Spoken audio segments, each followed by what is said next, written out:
welcome back to Libib's booktube channel. My name is Kaylin and today I'm here to bring you a book video that I've been thinking a lot recently about. It made me think about all the other old YouTube videos I've recently made in the past year, and I kind of went back, watched them, kind of thought and pondered, and I made a video about 8 months ago that says, did I fall out of love with reading? And I definitely thought I fell out of love with reading. I didn't love it as I once did. It was just a chore for me at that point where I'm like, am I going to continue actually enjoying reading, or is it going to be something that is just infuriating and I'm gonna have to like push myself to get through and struggle through it and just not like it in the end? But after much time of pondering and thinking and just doing things at my own pace and reading what I like, kind of branching out and going back to some old classics like Diary of the Wimpy Kid and actually finishing that series, it got a lot of books accomplished for my Goodreads goal for my reading challenge this year. But I think a lot of it also helped with me getting glasses, because this past summer and especially the fall, when it just hurt to read, I didn't get a lot of reading done. I wasn't finding books that were enjoyable anymore, and it just made me so upset because I love to read. I love reading. I never want to give it up. It's just always there and always something that I can go to when I'm bored or when I'm lonely or when I have nothing else better to do in life, or if I'm just really excited about reading a recent release. It's just always there for me, and it always will be, and it will continue to be there till the end of time when I die and beyond.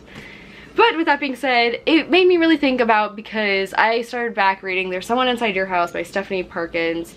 I'm almost halfway through with it right now, and it just made me like go back and reflect about how I'm getting back my love for reading, how it does take some time. There are things that come and like pop in your life and you're like, well, I can't read right now because right now I'm in the midst of moving, and it is a disastrous nightmare right now currently in my apartment because I have nowhere to pack, and packing is just not fun anyways. But I'm gonna have a couple of days by myself where I'm gonna be trapped in like a hotel room, so nothing better to do during the booktube-a-thon than to read. So I'm really excited about that. But like, it just made me think of like all the books that I'm so hyped up to read, all the books that I can't wait to read.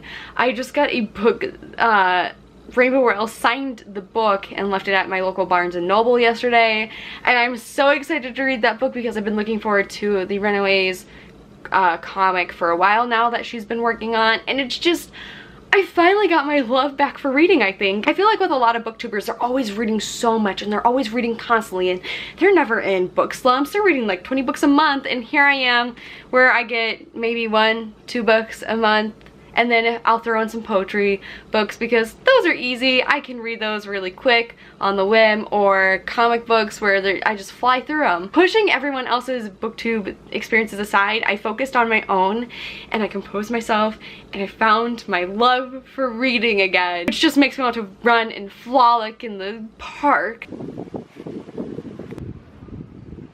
I think the main book that got me back into reading this year, besides like the Diary of the Wimpy Kid books, was this summer The Merciless Four Last Rites by Daniel Vega. This book really got me back into my love for reading. I'm like, I really am excited for this book to release.